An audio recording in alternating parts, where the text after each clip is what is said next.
Selamat datang di program 30 Hari Bahasa Indonesia, di mana selama 30 hari ke depan, sampai dengan H-1 TBK, aku akan mengupload satu video per hari yang membahas soal-soal asli UTBK tahun 2025 untuk subtes PPU dan PBM, dari modul Mangkuk Mie Ayam, atau yang lebih dikenal dengan modul MMA. Tanpa banyak basa-basi, langsung aja kita masuk ke pembahasan soalnya. Di hadapan kalian ini teman-teman, sudah ada soal asli UTBK subtes PPU hari pertama. Langsung aja kita masuk ke pembahasannya. Untuk kerjain PPU, aku tuh suka banget enggak membaca teksnya terlebih dahulu. Aku akan lebih memilih untuk membaca soalnya terlebih dahulu supaya aku tahu aku harus mencari apa. Jadi untuk sekarang kita abaikan dulu teksnya. Kelompok kata dalam bacaan tersebut yang memiliki pola makna sama dengan bengkel mobil adalah apa? Oke, materi ini teman-teman itu masuknya ke pola frasa atau sering juga disebut dengan makna frasa. Terus terang, materi ini adalah salah satu materi yang paling nggak jelas dalam UTBK. Karena tidak ada cara pasti untuk kita mengetahuinya. Ya, untuk mengetahui pola frasa yang sama itu agak susah, teman-teman. Namun ada beberapa caranya.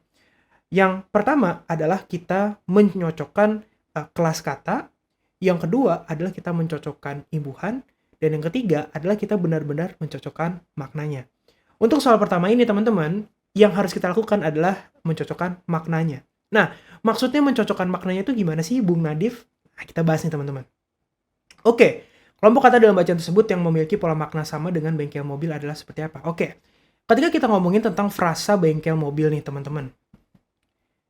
Secara makna secara makna abstrak, kita bisa menyimpulkan bahwa bengkel adalah tempat.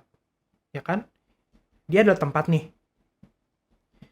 Dan mobil di sini, ya, dalam konteks ini mobil adalah si spesialisasinya.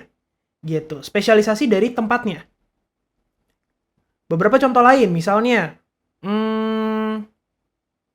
kayak gini. Salah satu contoh lain juga. Fakultas Psikologi. Fakultas Psikologi. Nah, fakultas di sini teman-teman adalah tempatnya dan psikologi di sini adalah spesialisasinya. Kalau kita lihat di opsi-opsi jawaban teman-teman, yang paling tepat adalah yang A, kedai kopi. Kedai di sini teman-teman, dia adalah tempatnya dan kopi di sini berlaku sebagai spesialisasinya. Masuk dengan bengkel mobil dan juga fakultas psikologi kan? Kita lanjut ke nomor 2.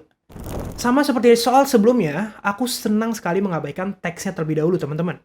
Jadi kita langsung baca soalnya aja. Fungsi kata penghubung serta dalam kalimat 2 adalah apa? Oke. Dari soalnya kita tahu yang perlu kita lihat di sini adalah kalimat kedua, teman-teman. Yang perlu kita lihat di sini adalah kalimat kedua saja. Kalimat-kalimat lain belum perlu. Sekarang kita cek nih kalimat kedua. Kedai kopi ini menawarkan kopi berkualitas tinggi serta suasana nyaman dan desain interior yang menarik. Oke, dalam konteks ini teman-teman, kita bisa melihat bahwa kata penghubung serta itu dia digunakan untuk menambahkan informasi. Ya kan? Di sini dia pertama bilang kalau kedai kopinya memberikan kopi berkualitas tinggi. Tapi selain itu, dia juga memberikan informasi tambahan bahwa selain kopi berkualitas tinggi, dia juga memberikan suasana nyaman dan desain interior yang menarik, teman-teman. Oleh karena itu, jawabannya sudah pasti adalah yang C, gitu. Oke, lanjut ke nomor 3. Hubungan kata kopi dan kata petani sama dengan hubungan kata emas dengan kata apa? Teman-teman, ini adalah materi analogi verbal. Jadi, tugas kalian di sini pertama adalah mencari hubungan antara kopi dan petani. Kopi dan petani ini ada hubungannya, teman-teman. Jadi kalian harus cari dulu nih hubungannya apa. Setelah kalian menemukan hubungan kopi dan juga petani, yang kalian lakukan selanjutnya adalah mencari hubungan ini. Kalau kita translate, kita terjemahkan ke emas, itu kira-kira emas dan kata apa? Kopi dan petani, kira-kira apa sih hubungannya? Kopi, teman-teman, adalah komoditasnya, adalah barangnya. Sementara petani adalah produsennya. Ya kan? Nah, artinya kita harus mencari hal yang sama. Emas sebagai komoditasnya atau sebagai barangnya Lalu kita mencari kata, ya, kita mencari kata yang dia itu artinya adalah produsennya. Sekarang kita cek di opsi jawaban. Perajin. Apakah perajin adalah produsen dari emas? Tentunya enggak, teman-teman ya. Si perajin sudah mendapatkan emas dari sumber lain sebelum akhirnya dia gunakan untuk dibentuk gitu. Untuk dibentuk menjadi barang-barang, mungkin jadi gelas, jadi piring dan seterusnya. Jadi jelas yang A bukan jawabannya, teman-teman.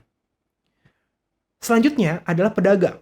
Sama seperti perajin, pedagang juga mendapatkan emasnya dari sumber lain sebelum akhirnya dia jual. Artinya bukan yang pedagang. Yang C, pengoleksi. Sama lagi, dia bukan produsennya. Dia mendapatkan si emas tersebut justru dari produsennya sampai bisa dia pengoleksi gitu, sampai bisa dia koleksi, teman-teman. Artinya bukan yang C juga jawabannya. Terakhir adalah penambang. Nah, ini dia. Pas, teman-teman. Jawabannya adalah yang D, penambang gitu. Kalau kopi adalah komoditas, petani adalah produsen. Ketika emas di sini adalah komoditas, tentunya produsen dari emas, teman-teman, adalah penambang gitu. Karena yang mengambil, mengekstraksi si emas di bumi ya tentunya adalah para penambang gitu. Makanya jawabannya adalah yang dodol. Kita lanjut ke soal nomor 4. Oke, kelompok kata menyumbang devisa dalam kalimat 6 memiliki makna paling dekat dengan kelompok kata apa? Oke, secara definisi, ketika kita ngomongin tentang devisa, teman-teman, ini adalah alat transaksi internasional. Alat transaksi internasional, teman-teman. Contohnya kayak gimana? Contohnya bisa banyak, kayak misalnya komoditas bisa, terus emas bisa, atau kalau misalnya kita ngomongin surat berharga, itu juga bisa, teman-teman, surat-surat berharga. Jadi, ketika kita ngomongin tentang devisa nih, teman-teman ya, dia adalah alat transaksi internasional. Dan ketika kita mendapatkan devisa, tentunya negara kita menjadi untung, bukannya? Nah, kalau kita lihat lagi nih di kalimat 6, karena si menjumbang devisa ini ada di kalimat 6, kita bisa lihat kalau dia ngomong gini, kopi Indonesia telah menjadi komoditas ekspor yang penting karena menyumbang devisa bagi negara. Artinya ketika ditanya menjumbang devisa itu memiliki makna paling dekat dengan kelompok kata apa, tentunya aku bisa bilang dengan sangat percaya diri bahwa jawabannya adalah yang A. Atau memberikan keuntungan, teman-teman. Gitu ya, karena devisa itu sendiri dia memberikan keuntungan bagi negara kalau kita dapat. Gitu. Soal nomor 5, soal nomor terakhir, aku pengen teman-teman yang mengerjakan. Silakan kalian kerjakan soal nomor 5 ini, teman-teman, dan tulis jawaban kalian di kolom komentar. Nanti jawaban kalian aku cek dan aku akan pin komentar pembahasan soalnya. Terima kasih, teman-teman.